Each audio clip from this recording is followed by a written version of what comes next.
So many people buy into franchising thinking that it's a guaranteed path to wealth, but the truth of the matter is a lot of these individuals or owners end up losing money, not because it's a bad franchise, but because they make what I would consider to be our avoidable mistakes. And so today we're going to break down what some of those mistakes, some of the biggest pitfalls are, and how you can sidestep these. The first thing that a lot of people do is underestimate the capital requirements to start a new business, whether it's franchise or an independent business. Franchising specific though, in the item 7 of the franchise disclosure document, there's a range, and that range could be, from X to Y, right? And it's usually a fairly decent sized gap. And a lot of times, new potential franchise owners want to convince themselves that they're going to be at the low end of the investment. And that's really the wrong way to go about it. Worst thing you can do as a new business owner is to be undercapitalized. I'd rather see any of our candidates that we work with have more money than what they're going to need, because it's always easier to get the funding up front than once you're in business and the business is bleeding cash at the beginning.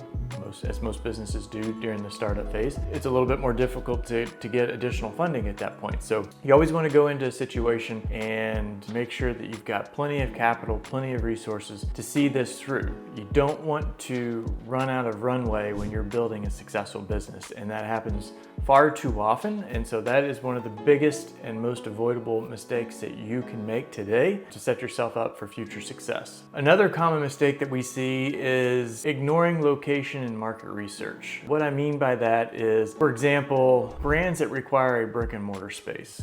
Not all brands need Class A retail. Not all brands need to be in a grocer anchored shopping center or a big box store anchored shopping center, which comes at a much higher price per square foot. And so for brands that don't need that type of visibility or that type of foot traffic, you would be, putting yourself in a situation of a long-term lease at a very high rate. It's going to be an expensive rent, and that's going to add to your overhead that you just obviously don't need for a particular brand. Now, for other brands that need that type of exposure, if you make the mistake of trying to cut cost and going with just the cheap location, well, now all of a sudden you're not getting the visibility and the foot traffic you need for that particular model to work. So every brand's different. You got to look at the situation at hand, and you got to make sure that you're doing your due diligence and that you're putting your business in the right location and in the right markets. Another common mistake that we see new business owners make is not dedicating the time to their business. Just in the conversations that we have,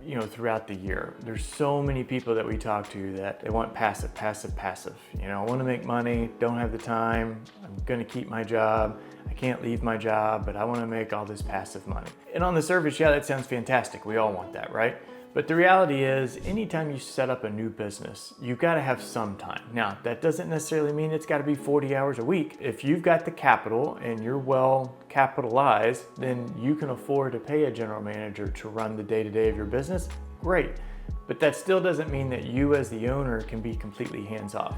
You need to expect to spend at least, probably depending on the business, but I would say at least a minimum of 10 hours a week, potentially more, at least through those first few months. As you get through the onboarding and you get the business up and operational, and you yourself as the owner have a good idea of how the business is supposed to be operating, then giving that general manager more and more responsibility is certainly doable. And then of course, as you scale and grow to location 2, 3, or maybe brand 2, 3, 4, it becomes easier to transition to that passive role faster than on your very first business. You're going to be better capitalized, you're going to have better resources, you're going to have a bigger, larger team around you to help you make that transition successful. One of the other things that we see, especially in franchising, as a common pitfall is owners coming in and not following the system. The reason you're buying a franchise is for that proven system. The history, the training, the support, the conversations and collaboration you have with your fellow franchise owners. You need to lean into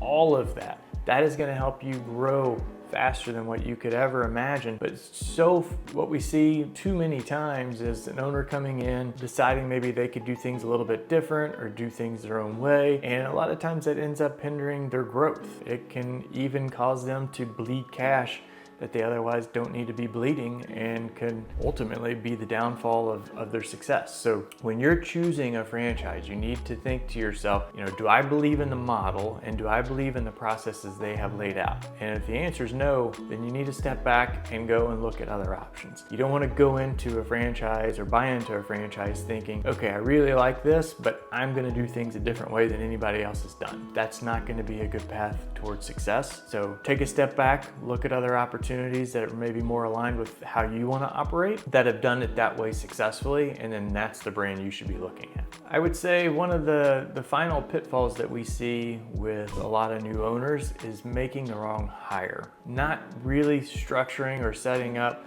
the culture of the business. One of the things that has made Chick-fil-A so successful is the culture. They've got a culture all the way from the corporate headquarters to each individual franchise location. You can go to any Chick-fil-A across the country and you're gonna have a very similar experience. And again, all of that starts with the culture at the very top. And so with you, as you start your new business, your new franchise, you wanna create the right culture in your location, whether it's physical or not, within the community, within the employees that you have. You want to set the right examples, you want to set the proper expectations, and you want to execute on that. And when you do that, the right employees are going to be easier to find. You're going to have employees that are going to stay with you for a longer period of time, which is just going to further boost that culture, and that's going to then make its way down to your customers, which is the ultimate goal for any business owner. So franchise success is not about luck. It's really about understanding the systems, knowing the financial requirements, and avoiding these common traps.